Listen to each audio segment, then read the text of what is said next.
What is going on, pro wrestling fans? Welcome to Squared Circle Speak. And if you're new here, welcome. And if you're returning, welcome back. We are two lifelong professional wrestling fans hosting a little YouTube show. I am Ryan. With me, as always, is my older brother, Prince Pretty, Nathan. I don't know how pretty I am right now. I had some teeth pulled and I'm kind of toothless. I think that is why we are a little late putting this one out. Nathan had a little oral surgery, which kind of delayed it a little bit. But we are back and we're gonna do a little I guess it's a retro review, I guess is what we're gonna call it, whatever, of NXT. Now, why would you not call it a retro review, Ryan? Do you feel like NXT is not that old or what? I mean, it's not really that retro. It was from freaking like 11 years ago or whatever. That's pretty long in some people's eyes, Ryan. That is true. It is a very long time in wrestling. Before we start, think about this. 11, you say 11 years ago? This was freaking, I don't even remember when. I'm trying to find. For some reason, my brain 2013. Yeah, so yeah. So 11 years. Think about where all these guys are in 11 years. Like, think about all the stuff that's happened in 11 years. Yeah. A decade is a long time in wrestling, let me tell you. Feels like 30. Yeah, it's all right, pretty crazy. So we're going to be talking NXT, but not the reality version of NXT. We are going to do the Full Sail black and gold era first ever show. So this is very confusing. So if you're trying to find this on Peacock, it's very, very hard to do because this is technically season 6. But because of it, yeah. But due to the NXT still running NXT Redemption, which was it wasn't even the NXT it used to be anymore. If you don't know, NXT used to be like a brand, like a competition show. By this point, that show was done. It was only on WWE.com, and it was NXT Redemption, which was just another show. It was just another show with people. So if you're going on Peacock, you're just gonna have to look for the date. It's very hard to find because there's a season 6 episode 1, but then there's also another season 6 episode 1. So it's very hard. It's just confusing as heck. NXT Redemption was on WWE.com, and then this show aired as a Hulu Plus exclusive. All right. All about NXT Redemption back in the day. You watch like every episode of that shit. Hey, man, I would go to the library and watch it on WWE.com. All right, so let's knock this bad boy out here, Ryan. What was the first match or the first little segment on this show? So the first thing we saw was JR. Which I guess how odd is that? If you're gonna do a new show, I guess that's a heck of a way to kick it off. He came out, basically introduced the show, and talked about Dusty Rhodes was the interim GM. So first thing we see on the new NXT is JR and Dusty. I mean, you look back on it, it's like, okay, a couple legends, and Dusty did have a big hand behind the scenes with a lot of these guys. Yeah, but as a fan and you just watch the show, you think, oh, this is a new NXT new show. And then you got two old ass legends. Like kind of weird way to start out a new show, if you ask me. Yeah. So then that kicked off to a video about Bo Dallas, because this was all about basically showing off the new guys. This was the new developmental. And so we got a Bo Dallas promo, and then he was in the first match as he took on Rick Victor. Now, this was before Victor was a part of the Ascension, which we'll get to later. I liked Rick Victor as this Rick Victor. I mean, he was like not a great character. No, he's just kind of like a Lance Storm kind of wrestler. He was Canadian, so I guess that's why. Yeah. He kind of became a ladies' man later on in his before he became in the Ascension, which was kind of weird because he's kind of like an older balding guy. But like he it was so weird because he looked old. He wasn't that old, I don't think. He just looked old. He is like his hair was balding, and he had. Yeah, I mean, yeah, he's 43 now, so I mean, he was a little bit older then, but you Yeah. know, yeah, this is weird. But it's so cool. Watch this. You see these guys that are now doing completely different stuff. Mhm. Bo Dallas gets the win. Obviously, they were grooming him from the beginning to be, a star. Yeah, Uh, they wanted him to be a top star. They wanted him to be the Roman Reigns of what Roman Reigns became. That's what yeah, they wanted. yeah, they were. You could tell it's the first person they showed. He was in the first match, won pretty easily there with a spear, which was weird to see him do a spear because that. See, I'm telling you, that the Roman Reigns, man, is what they wanted. After that, we got a quick little Seth Rollins video as he was promised to wrestle next week, and so we also got an Antonio Cesaro video as well. He was going to wrestle next week. So. Yeah, so all these guys, think about that. Cesaro, friggin' Seth Rollins. This was all their first time being on TV. Yeah. I mean, how crazy. Speaking of first time, Damian Sandow came out next. I think this was the first time he was around.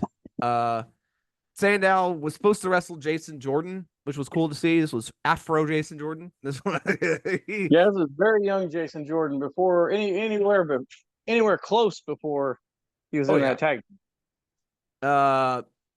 He came out, but he refused to wrestle, saying he wasn't gonna wrestle in front of the unwashed masses or whatever. So this was classic Damian Sandow. I mean, this was like origins of Damian Sandow. Really, really cool to see the Damian Sandow, how this character like got started. Yeah. One of his first things. Then we had an Ascension video, very, very heavily green screened. I mean, it was pretty evident they were supposedly standing on top of a building, but you could tell they were just in a green screen. But this is Well, this was before the NXT had a budget, you know? yeah. I mean, hey, I'm not knocking it. I'm just saying.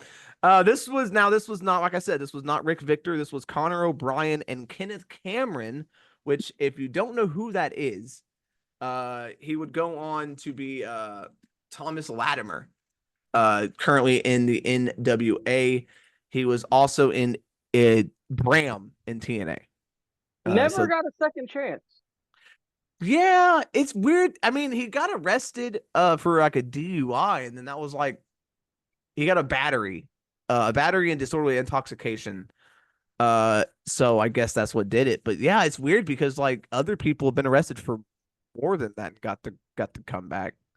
Yeah, and But I mean, I've watched a couple of his NWA stuff, and he looks like a pretty decent, like he's still he's still in good. shape. Yeah, he's in And, great shape, and I think he's the current like champion of NWA. he's the right now he's the current United or national champion, whatever they call it. But yeah, crazy stuff, man. Yeah, so this was their first match. They had a match as they beat Mike Dalton and CJ Parker. Now, those two names may sound familiar.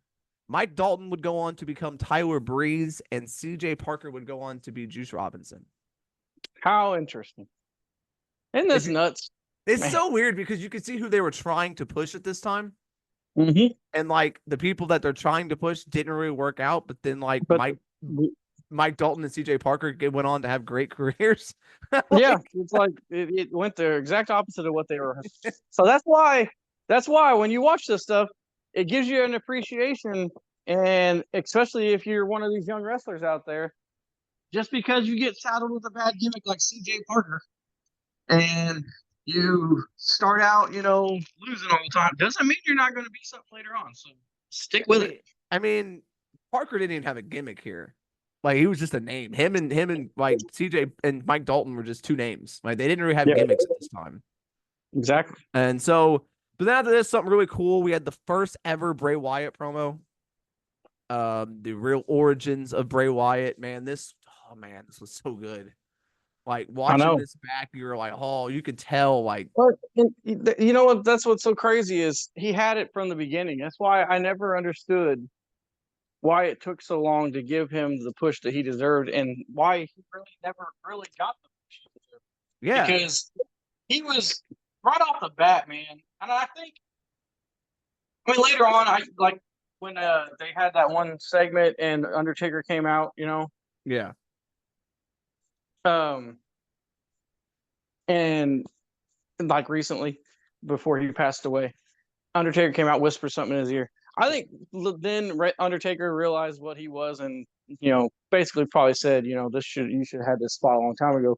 And but I think if I don't know, I don't know if it was the Undertaker, I don't know if it was Vince, I don't know who it was, but they just weren't ready to have a new Undertaker. But if they were ready, by God, he had. This promo was great. This video, he was talking about, they say he's talking about how parents tell him that monsters aren't real. He goes, but I'm real.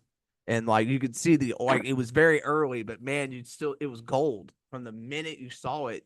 And I know what Bray Wyatt went on to become and how like he was misused. And even I got excited for this promo. Like, yeah, because it's like, some people just have it. Yeah, it like hooked me, and I know where this character goes, and I know how much he got fucked over in WWE. But even watching this promo, because I never watched these NXT, I didn't watch NXT until it came on the network, so I didn't see any of this originally. And watching this first promo, I was like, man, like it got me excited for Bray Wyatt, even though I know where it goes. Yeah, it's so good that it was. Yeah, it's a shame what happened, but. It really is a thing. If you've never seen this first promo, it's very quick. I would check it out because it's the origins of Bray Wyatt. It's his first ever appearance on TV as Bray Wyatt, and it is something special. Then we had something, speaking of special, this was special in the other direction. Derek Bateman met Johnny Curtis in the bathroom.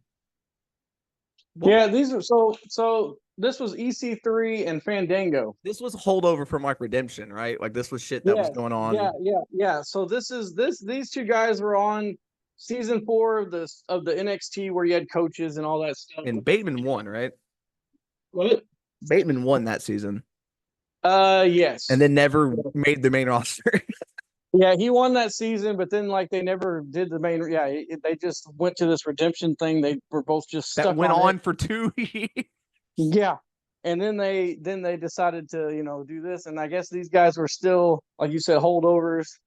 They weren't sure what they wanted to do with them, so they were still on NXT. Weird segment. Bateman was big into the comedy stuff at this point, and yeah, I understand why these two went in different directions with their gimmicks because this was awful.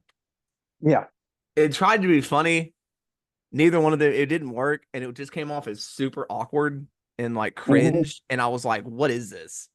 I understand why he went with EC3 and Johnny Curtis became Fandango because they're both way better than this. Like, this was bad. And then I guess they said they were going to wrestle the next week or something. I kind of zoned out. So then our main event was Michael McGillicuddy versus Tyson Kidd, two guys who were main roster, but weren't really doing anything at the time. This was before Michael McGillicuddy became Curtis Axel. And so he was kind of stuck, not really doing much. So they stuck him down here in a main event spot. Pretty decent match. Watching this match made me realize how smooth and how good Tyson Kidd really was. I missed Tyson Kidd in the ring because he was great. He was simply just amazing and fluid in the ring. Very fun match. Tyson Kidd gets the win. But yeah. Highly it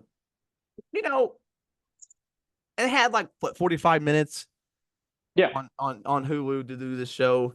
As a first show trying to introduce, they did a good job, I feel like, of introducing new characters like Bo Dallas, Seth Rollins, Bray Wyatt, The Ascension. I mean they did a phenomenal job they introduced like what 10 wrestlers in 45 minutes. I mean, that's pretty damn good. Yeah, so I mean, they did a really good job as a first episode. I can't hate on it. It was 2 squash matches, and then a pretty good main event between two, and that was the best way to do it. You had 2 established guys who were main roster that people would know in the main event to kind of keep them excited, and I think they did a really good job of mixing the main roster guy with the younger guys, and kind of makes me want to go on a binge and watch the beginning of NXT because this first episode was really good. And if it did a really good job of introducing all these guys through video packages and all this other stuff and through the matches. So this was, like I said, I'd never actually watched this because I didn't have Hulu, I don't think, at the time. And so I didn't watch NXT until it got on the network, and I just kind of started from when they started it on the network. So I really didn't see the beginnings of Rollins and Wyatt and all them. So Yeah, and It it was was. I mean, some of these guys like Rollins and Wyatt, they had it from the beginning. Like they were ready to be stars right off the bat. yeah. I mean I understand like you know and you could see it like especially with Bo Dallas like but Dallas you could tell he was young in his match and stuff but you know it was cool to see the origins of this. So yeah, this was a fun little episode here. If you have any other retro, it can be a TV show like this or an old pay-per-view, or even if it's like an old DVD documentary or something, we might check out. If there's something you want us to watch from wrestling, it does not have to be WWE as long as it's accessible online. Because we've done TNA, and as long as it's something we can watch online, I'm willing to watch it. And so if you have any recommendations for anything you want us to watch, let us know in the comments, and we will definitely check them out and do a little review and a watch along on it. So Absolutely. All right. Yeah, if you like this retro review, hit the like button, hit the subscribe button to see more or hear more retro reviews because we don't really have much on. I guess there is a little bit of something you put on the screen there for. yeah, you know, So I guess sometimes I'll put some pictures and stuff, you know. and hit the notification bell so you know when we're gonna upload another one. And we'll see you on the next one for our superstar with big heavy quotation marks superstar spotlight here on No, it's not a of more. spotlight. Oh yeah. Oh, It's it's not. That's right. it's It's a a reboot rebooking. of Mordecai. We're really changing the game with this one. So stay tuned Uh-huh. tomorrow as I'm sure it's gonna invoke all kinds of emotion. Some of you being like, who? Yeah. So stay tuned for that tomorrow. We will see you then. Thank you for watching. We'll see you next time. Later.